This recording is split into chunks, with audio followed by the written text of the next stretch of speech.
Slash and Cast. Halloween, the season for horror movies. Today's episode is a real treat for horror fans. We're diving deep into not one, but two iconic film series that have sent shivers down our spines for years. Join us as we journey through the sinister streets of Haddonfield with the Halloween film series, specifically the H20 timeline. We will also be unlocking the secrets of the Puppet Master franchise, specifically the enigmatic Andre Toulon and his deadly creations. It's a double dose of terror and suspense. Whether you're a slasher film aficionado or a puppetry connoisseur, this episode has something spine-chilling for everyone. So grab your popcorn, turn down the lights, and join us as we explore the dark and twisted worlds of Halloween and Puppet Master. It's a showdown of scares and a masterclass in cinematic horror. Welcome to another episode of the Cabinet of Dr. Mystery. This is Dr. Mystery, and I'm your host, Cam. I tried to create living zombies. Reports that have been made by credible observers of relatively incredible things. God, give me strength. All I got to do is relax, and they'll take me to their death. Last chance to evacuate Earth before it is recycled. This is a wicked, wicked world. We are all evil in some form or another. Welcome to another episode of the Cabinet of Dr. Mystery. Joined with me, as always, is Cam. Hi, that's me. Yeah, that's him. He's over there, if you didn't know. He's with me in the studio, and we're having a lot of fun. So Cam was telling me a little bit about this funny Halloween story that he had. Yeah, with us talking about the movie Halloween, or movies. And I was just thinking about, Halloween, trick-or-treating. Yeah, one year when I was far too old to be trick-or-treating, I decided that I wanted to go get some free candy. Last year? No, I think I probably was like 19. But yeah, I wanted some free candy. Didn't have a job, so I wasn't going to go buy candy. And I had a Lamb of God jacket. So I just threw that on, said Lamb of God on it. I just went up to people's doors, trick or treat. What the fuck? What are you supposed to be? You're too old. I'm Jesus. See, it says Lamb of God right here. I didn't get any candy. Someone gave me garlic, though. They what? They gave me garlic. They gave me a bulb of garlic. That's not what I was expecting when you told me that. When you told me you dressed up as Jesus. That's not what I was expecting. Halloween is important to me. Like, it's more important than my birthday. I would rather not celebrate my birthday if I could celebrate Halloween. Even that short period of time where I was in Cold Lake when I first started the show and I didn't know anybody in town, I celebrated Halloween by myself. And I did it with people on our Discord channel, which you can check out. We have a link in every episode that you can go to. We're going to be starting to pick that up a little bit more. Today we wanted to talk about Halloween.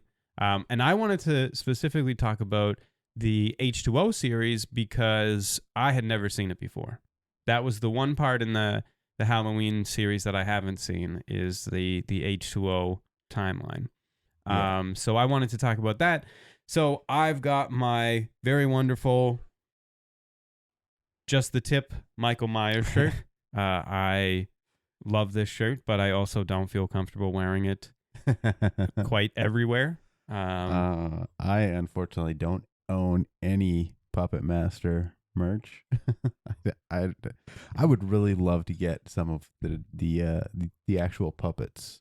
That would be sick. Yeah, I'm going to be talking about Puppet Master, specifically just the Andre Toulon, who, if you don't know, Andre Toulon is the Puppet Master. He's the guy who makes the puppets.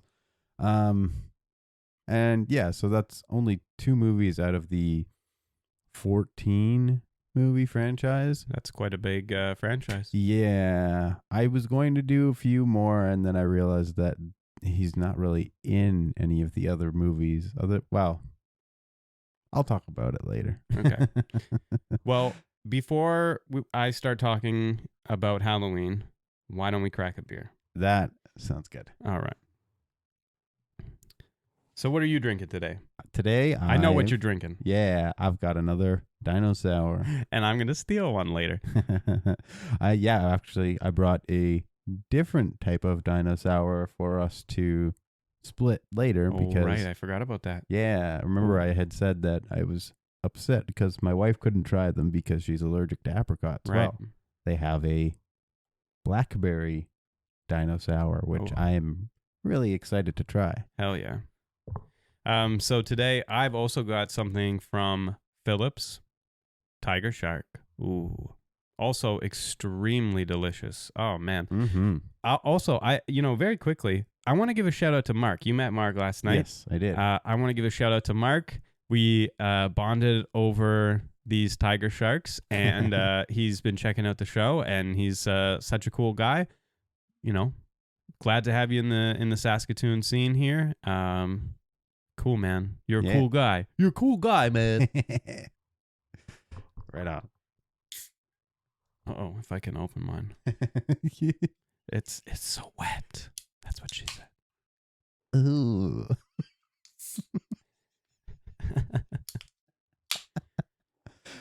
When we talk about the Halloween series, we have to talk about the elephant in the room. Now, that is that John Carpenter did not want any other films made besides the first one. So the idea for the Halloween series was to have The Shape, which is Michael Myers, as one single storyline. And Carpenter and Deborah Hill, they decided that they were going to create an anthology, a series of films that would explore different themes, all based around Halloween. So not necessarily based around The Shape. Yeah. However, the producers were required by Mustafa Akkad to create a sequel to the first Halloween, which included Michael Myers as a main character. So it went from being this project about an anthology series to specifically about Michael Myers, and they completed the sequel, and John Carpenter voiced his disdain for the film, said that he absolutely hated it. He still says to this day that there's no value in it. He doesn't like it at all. I think it's great. I think Halloween 2 is a really, really amazing follow-up. It's just because it's so close together. It literally is the end of the first movie is connected to the second, and they add a little bit that connects it really well. I could see why he doesn't like it, especially if he didn't want to create anymore. But they ended up which I'll talk about a little bit more in detail a little bit later on, but they ended up creating that anthology series in Halloween 3. So the other thing that we need to talk about with Halloween is how many different timelines there are. Right. Basically, what we have is the main timeline, which is called the sequel timeline. And the sequel timeline includes 4, 5, and 6.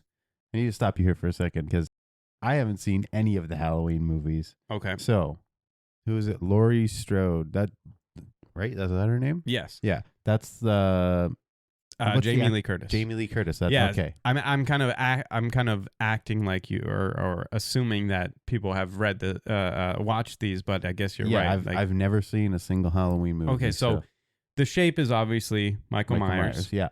Carpenter and Deborah Hill are the creators of the series. Yeah. And Laurie Strode is the main victim, I guess you would say. She's Michael's sister, right?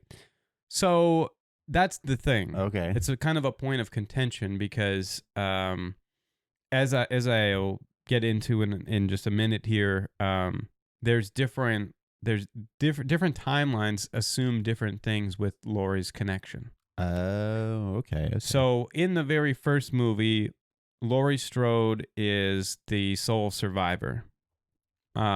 in the first movie, not to spoil it, but Spoilers. the thing is that Michael doesn't die, Right. right? So I mean, how else do you get all these sequels? right. So like it doesn't matter how many times Laurie, Stops him. yeah, Yeah. he still continues to get up. And at the end of the first movie, Michael, the Shape, is killed. And so they leave it open-ended with him disappearing, him not being killed. So he's killed, but he's not killed. Gotcha. And so the second movie picks up right after that. And it's the same thing. We're assuming that Michael is dead. And, he's not. And he comes back and he attacks Laurie again. And Laurie has to try to escape the hospital now. And so we do have other reoccurring characters. I can't remember his name off the top of my head because he hasn't been in the latest ones. But he's the doctor. So, like I was saying before, we have different timelines in Halloween. And we have the main timeline, which would be like 1 and 2. And then we have this kind of sequel timeline, which includes 4, 5, and 6. So the sequel timeline is 1 and 2. 1 was very successful. 2, I believe, was moderately successful. But the third, which we'll talk about in a little bit, was a completely different part of the series. It was an anthology part of the series that focused on controlling people through masks and through a television program, and it was aimed at children. So it had nothing to do with Michael Myers, and it was a complete bomb. It flopped. And so they brought back the Shape. They brought back Michael Myers, but for 4, 5, and 6, they didn't have Laurie Strode in the series. So Jamie Lee Curtis didn't return for 4, 5, and 6. She wasn't in the third Halloween either, right? Because it's a different timeline. Yeah. I was just going to say, I seem to remember it being a big thing was H20 when she came back into the Halloween franchise, right? Right. When we're talking about the, trilogy, 4, 5, and 6 that came before that, that timeline focuses on the connection between Michael Myers and Laurie Strode, and it sees the connection being focused on Laurie's daughter. And it focuses on this psychic connection that her daughter has with Michael Myers. So we don't see Laurie at all in 4, 5, and 6. And it's mainly focused on her daughter. And it kind of goes the same route that Friday the 13th went, because they had the 13th. They had that one, or that couple movies, I guess, not a TV show. Those couple movies, where they had a psychic connection and they can control the dreams, right? Yeah. So that's kind of what we see in 4, 5, and 6, is that her daughter has this psychic connection. In one of those movies, it's almost assumed by the audience, or made to assume, that this connection she has will lead her to be the new Michael Myers. Okay. So, it's a completely different timeline on its own, which is right, yeah. That's the really cool part about Halloween, is it's almost like this kind of choose your own adventure sort of film series where you can include 1 and 2, or you could just have 4, 5, and 6. You would get a little bit of context, and 4, 5, and 6 stand alone as their own movies. It's really unique for a film series to have such a cool, choose your own adventure kind of feel to it, right? When you told me about that before, I was like, that's really, really interesting. I don't think I've seen too many franchises that have even attempted to do some, although I have a feeling it's more of a unintentional thing. I mean, I think to a certain extent, yeah. Like, I think, you when you look at specifically 4, 5, and 6, it's literally like Mustafa Akkad he saw the success of the first one, the first two, and saw the failure of the third one. Even though Halloween 3 is an amazing movie on its own, and you should definitely check it out. It's a great one. But you know, he saw the success, and I think this is one of the only films series that he's producing. So when he made 4, 5, and 6, I think it was just like you said, just a continuation. He didn't really plan it out as something different, right? It just evolved that way. But I think, you know, when we talk about H2O in a minute here, we'll see that that had an intentional change, because when they reinvent these franchises, when they revamp them, they're almost discontinuing everything else. When we talk about the Halloween timeline, we talk about different franchise killers is what a lot of people talk about. This idea of a franchise killer scenario is any movie that either kills off Michael Myers, kills off Laurie Strode, or kills off Laurie's daughter. Because it's almost like, what do you do from here? So Halloween 2 saw John Carpenter. He hated the film. He intentionally killed Michael on screen so they could produce the anthology series. He was done with it. He didn't want the shape anymore. He didn't want to create it anymore. And in his perspective, he said that he had told everything that he wanted to with the Michael Myers, with the shape. He didn't need to talk about the shape anymore. He said, I think the quote was, "I've said all I wanted to say, and yet I had to make another movie," kind of thing. And so, you know, Halloween 3 is also a franchise killer, if we look at that, because it didn't have Michael, it didn't have Laurie, it didn't have any sort of connection with the original 2 Halloween movies. So Halloween 3 had a cool poster, and people were thinking, okay, we're gonna go into this movie and it's gonna be a slasher film. Well, there's no Michael Myers, there's no Laurie Strode, there's nothing, right? I also have to say, I think it's the only other movie in the Halloween franchise that has as iconic a theme song as the Halloween theme song. Right. It's still an amazing film, but it's a franchise killer because nobody wanted any more Halloween after that. They were done with it. Yeah. We want the shape. We want Laurie Strode. If that's not happening, then why are we here? Right? We've already seen 2 movies with the shape and Laurie. What is this random, stuff with the mask and stuff through the TV? You're like, you know what I mean? You're in the theater and that's not what you're there for. Yeah. Oh man. There's a great sex scene. I can Amazing only imagine the amount of disappointment people had going to the next Halloween movie. Oh, what's gonna happen this time? How are they gonna bring back Michael Myers? And you go there and no Michael Myers, no Jamie Lee Curtis, none of. What is this? Right? Yeah, I think it would be like, I paid to see the wrong movie. Right. Give me my money back. Yeah. Right. Halloween 4, Mustafa Akkad said, "We are bringing Michael back." People were unhappy with Halloween 3. We're not doing that again. So we have 4, 5, and 6. That is this, I can't remember her daughter's name, but it's this focus on her psychic connection with Michael. And Halloween 6 was a franchise killer again. They killed off Michael Myers in a way that seemed like he was actually dead. So to most people, that was the end. That was it. They killed him off, right? Enough of the sequels, he's gone. And so, like I was saying before, like one of the reasons why I love this series so much is because it's kind of like a choose your own adventure thing.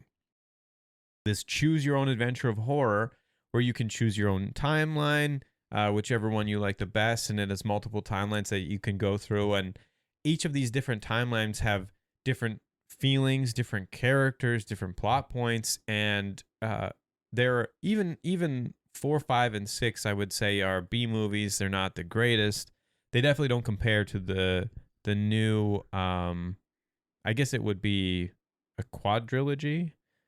So the new series, they include the first one, Mm-hmm. but they don't have any sort of connection family wise. So with the new 3 that just came out, they include the first one, but it's not like Lori is his sister or anything like that. It's just one of the people that he's attacked that has survived, so he keeps coming after her. Oh, okay. Right. Okay. So the new one, the new series is absolutely phenomenal. I can't praise the new series enough. I really like the female empowerment of Jamie Lee whenever she's, dominating the screen. Because it would be really hard to compete with The Shape, with Mhm. Michael Myers, this sinister thing that just in the shadows, right? In preparation for this movie, I watched every single Halloween movie in the series. I've seen the original timeline. I've seen Rob Zombie's remake timeline. The only movies that I hadn't seen were Halloween Ends, which is the last one in the series, which I have over there, which I'm going to watch later. Nice. And I haven't seen the H20 timeline either. So when I watch this H20 timeline, this is my honest reaction. My all-time favorite timeline would be this latest one. Even though I haven't seen Halloween Ends, I know it's going to be phenomenal. Yeah. I do have a lot of fondness for 1 and 2 for just that idea. It's one, if you just look at 1 and 2 as their own little series, it's quick and it's violent and it's capable. And even having Michael die at the end the way that he does, it's still a really, really good ending to the series. Like if they would have left it there, it would have been perfect. I also have a really deep fondness for 4, 5, and 6 for the timeline from 1 to 6, because that's really what I started watching with, right? And even though they're B movies, it's something that you can just sit and watch and check out for a bit and really connect with it though at the same time. Yeah. Michael Myers, is he usually played by the same actor, or have they had different actors? They have had different ones. Yeah, okay. In the 1978 version, Nick Castle played Michael Myers, and I think he also played Michael Myers in Halloween Kills. Okay. But in 1978, the face that you see when he's unmasked is that of Tony Moran. So they had a different. That name sounds familiar, but he doesn't look very familiar to me though. no. In Halloween 2, Dick Warlock. He was also in Halloween 3 as someone else. In Halloween 4, it was George P. Wilbur. In Halloween 5, it was Don Shanks. In H20, it was Chris Durand. He does not look like Michael Myers in any way, shape, or form, though. No. In Resurrection, which is the second part of the H20 timeline, Brad Lorre and Tyler Mane, who's a former wrestler, put on the mask for Rob Zombie's. I thought it was a wrestler reboot. that was Michael in the Rob Zombie movies. Yeah, so he was in those ones, and then Was he for both Rob Zombie ones? Yeah. Okay. James Jude Courtney, that's the other guy. So he's in the latest Halloween movies. So Halloween, Halloween Kills, and Halloween Ends. And then there's another younger version of Michael Myers in Halloween Kills, and his name is Aaron Armstrong. So there's been a few people that have worn the mask, but the most famous would be James Jude and Nick Castle, I think. Yeah. Because Nick Castle is one of the first he is the first that really brought life to Michael Myers. So before you begin on your H2O timeline discussion here, Mm-hmm. I would like to try out this Dino Sour Blackberry. Fresh out the fridge. Yeah. I don't know if you can see that. Probably not. Yeah, you can see it a little. Ooh, beautiful. It looks delicious. I'm excited. Ooh, that crack. Poured in these fancy coffee cups. So, Ooh, it's pink. if you like the mugs that we're using today, you can find these on our website, notwhatwesay.com. Oh, thank you for sharing this. Yeah, oh, that I feel is- so blessed. That is tasty.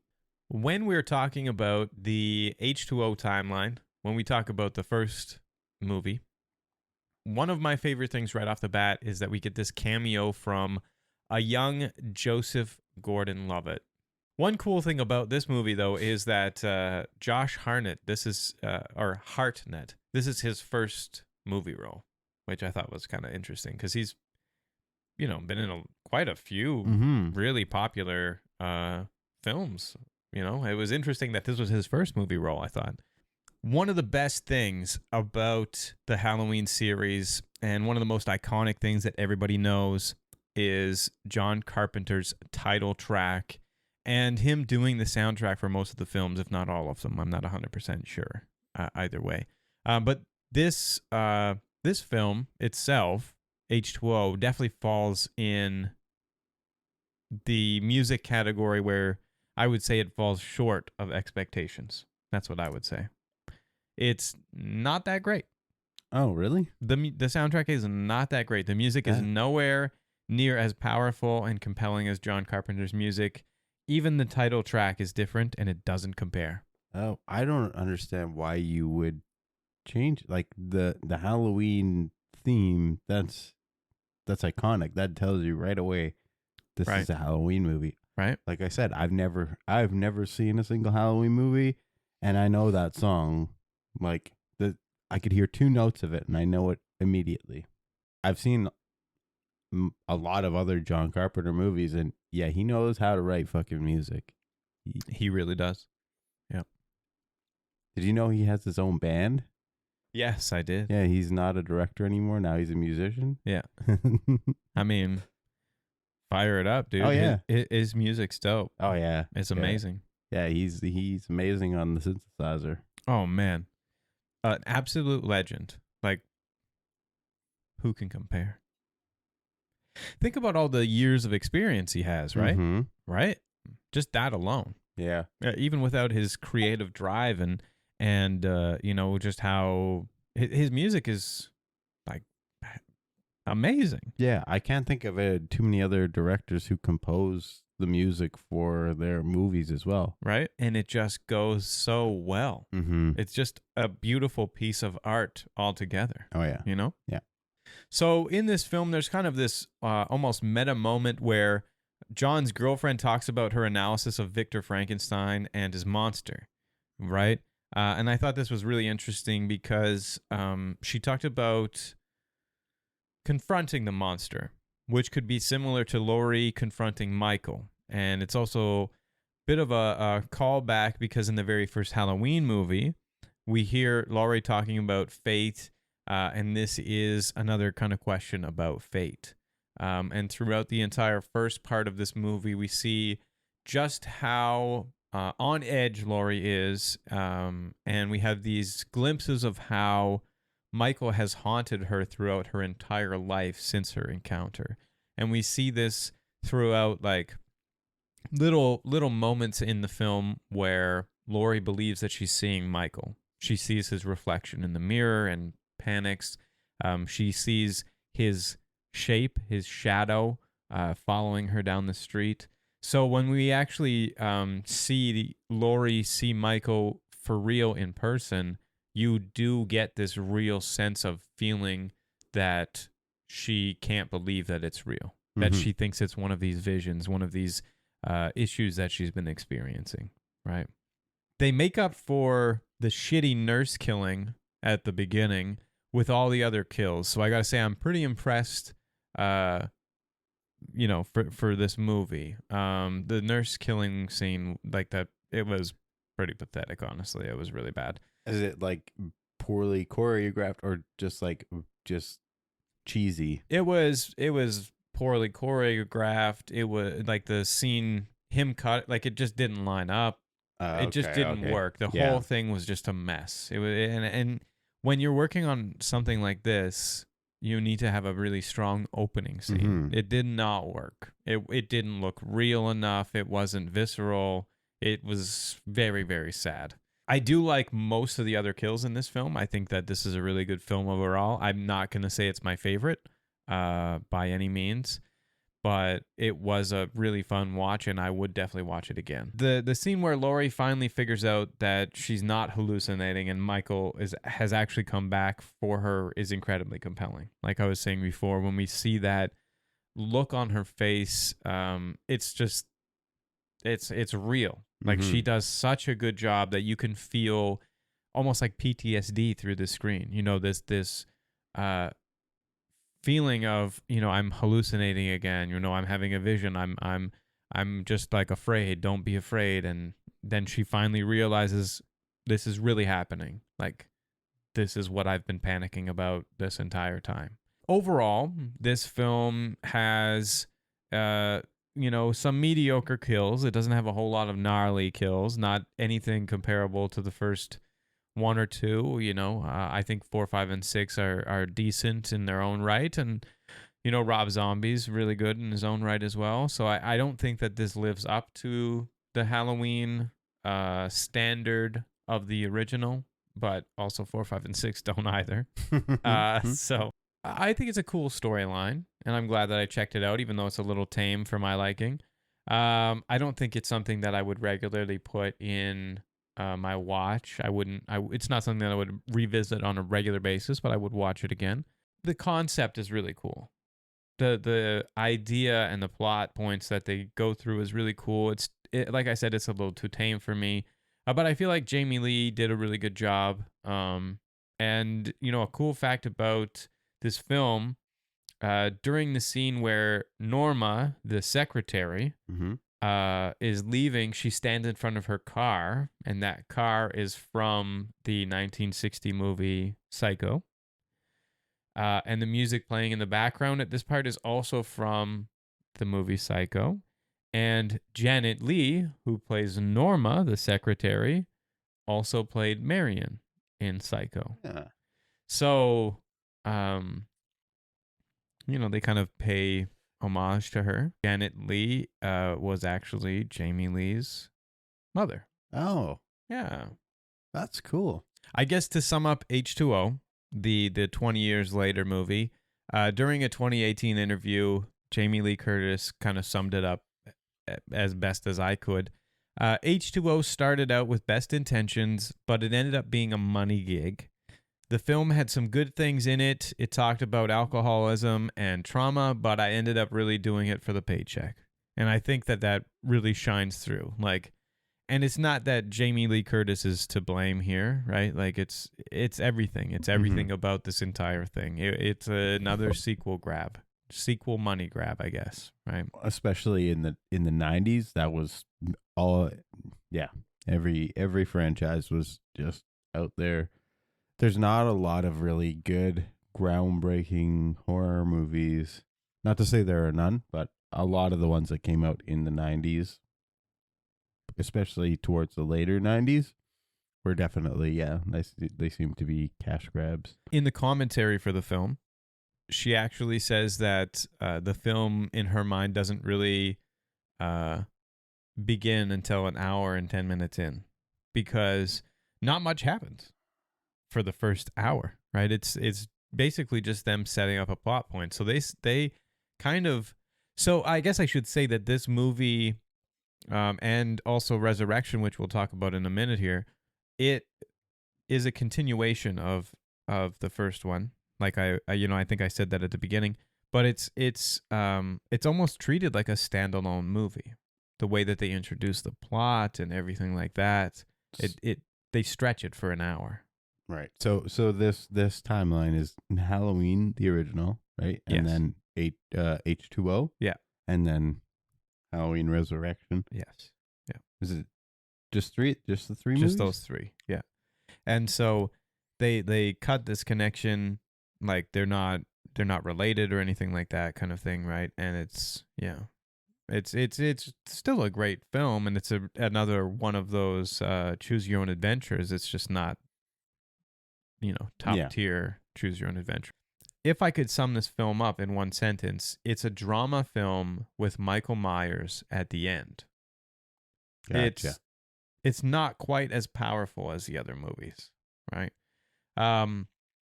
But an interesting fact for you, and I'm wearing the hat as well, this film was directed by Steve Miner, and he directed Friday the 13th Part 2 and Part 3, and he also directed House.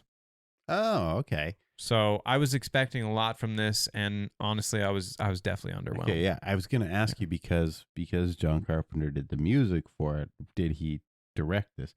But I don't know if he did the music for this one. Oh, okay. I don't think he did. That's why the that makes soundtrack sense. sucked. I thought you were saying that John Carpenter No, I don't think wrote he the did. music for this and it was underwhelming. Yeah, no, I don't think he did.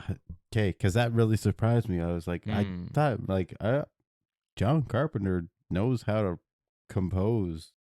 I don't think he had any part in this. It's an iconic thing that somebody that had such an influence on Friday the 13th eventually would direct a Halloween movie, right? Also, yeah, the fact that he directed Friday the 13th movies, which is like the whole point of the Friday the 13th movies, is they are straight up just slasher. Like, there's not a lot of drama in a Friday the 13th movie. Right. They're mainly just teenagers get killed by guy with a sack on his head and then guy with a mask.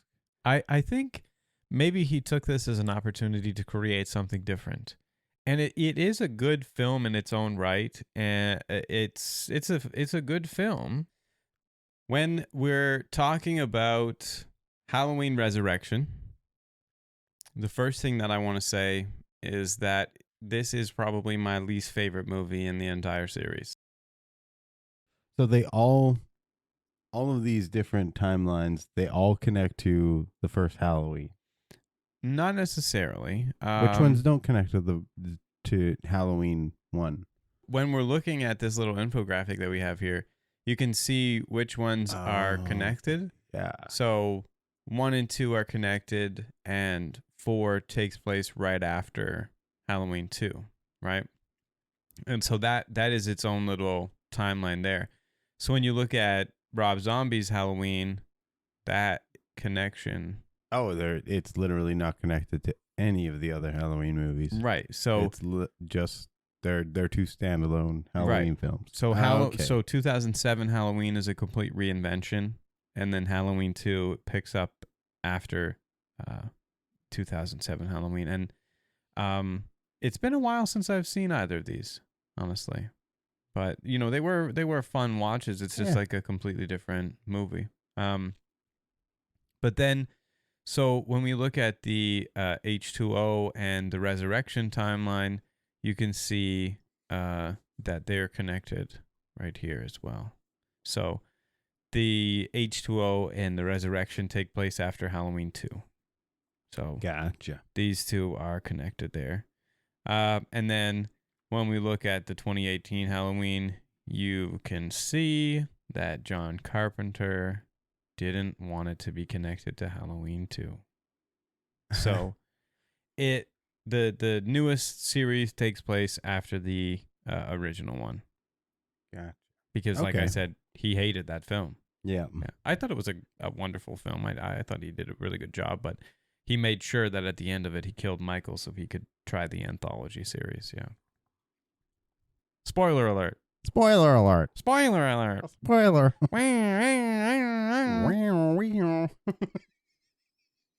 This is a spoiler alert. Spoiler alert. Spoiler. Everybody get to shelter. Oh my God, iceberg ahead. Look out! Ah! Oh. First off, this is probably my least favorite film in the entire series. Maybe my least favorite film in the entire world.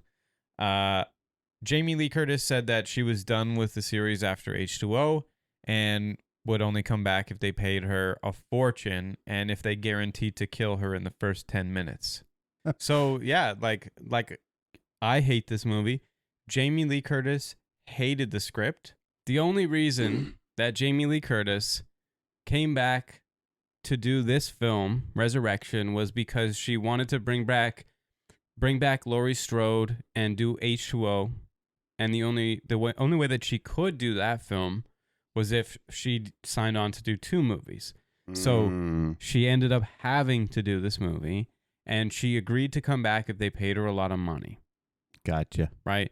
So even though she only appeared in the first 10 minutes, even though she was killed within the first 10 minutes, she fulfilled her contract obligation, and she made a bunch of money off of it. Right? This film without her is absolutely garbage. Gotcha. 4, 5, and 6, they had some sort of plot point. They didn't have Laurie Strode in it at all, right? Not for a second. Mhm. Maybe like a picture of her or something like that. Yeah. But it was this, actual plot point. I see the film as one of the weakest in the series. The kills are incredibly lame. The lighting and the way that the shape or, Michael Myers is portrayed in most of the other films, it makes him sinister. A character that you fear. In this film, there's none of that. There's none of that. The lighting is trash. It doesn't do anything. Doesn't do him justice at all. The whole point was the shadow, the shape, Yeah. I just honestly found this film to be incredibly boring. Straight up. Another thing in this movie, it doesn't contribute anything to any storyline. The H20 movie should have been the only movie. This should not have existed. It's awful. The film is oddly focused on the internet. It's kind of like a found footage thing. Okay. Live streaming aspect as opposed to the killer of Michael Myers. It's like we don't have enough to make this a good film, so why don't we focus on the teenagers, focus on the internet, focus on this live streaming aspect, right? It's just a bunch of people roaming aimlessly around this house, and it's Michael dispatching characters with ease. There's nothing to it. The kills are undercut with this behind-the-scenes footage of different people not noticing violent deaths. There's absolutely no point to it. Spoiler alert. Spoiler alert. Spoiler alert. Look out. Oh. The idea of this entire film is that it's based on this company called Dangertainment, and Dangertainment, they go into the house of Michael Myers, and they set up cameras because they don't believe that it's real. It's just a legend. So it's kind of almost like this meta bullshit. So yeah, it just is not great. It's not a great film. It's probably my least favorite. Yeah. But when we talk about the newer films, we look at the 2018 version of Halloween. It was directed by David Gordon Green, and it's the highest grossing slasher movie of all time, surpassing any of the classics. Wow. Right? It's pretty impressive. It's a great film. I think every film, obviously I haven't seen Halloween Ends, but every film that I've seen in this series is absolutely phenomenal. It's really well done. The movie focuses on continuing the storyline from the original 1978 Halloween, disregarding the previous versions and everything by Rob Zombie as well. Halloween 2018 made $259 million at the global box office, with a significant lead over the second place film Scream, 1996. So obviously I could talk about kills and ends. I don't really want to talk about the newer series that, like the movies that have just came out, because I haven't watched them 100 times, so I can't explain them quite as well as I could the older ones. And B, I don't want to give away anything because I want people to go and watch these newer ones. I think even watching the older, everything, watch it all.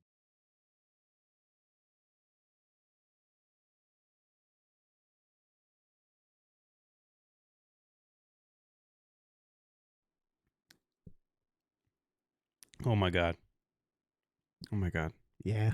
Those dinosaurs are phenomenal. Absolutely. Every time I lose my mind. Oh my God. Yeah. I'm going to write a poem about them. The beautiful dinosaur bear. All the young people cheer for the dinosaur bear. The old folks too. Them and their poo. They cheer for the dinosaur bear. Regular Edgar Allan Poe over here. Edgar Allan Poe. Ooh. Ew. Poo. Ew. Ew.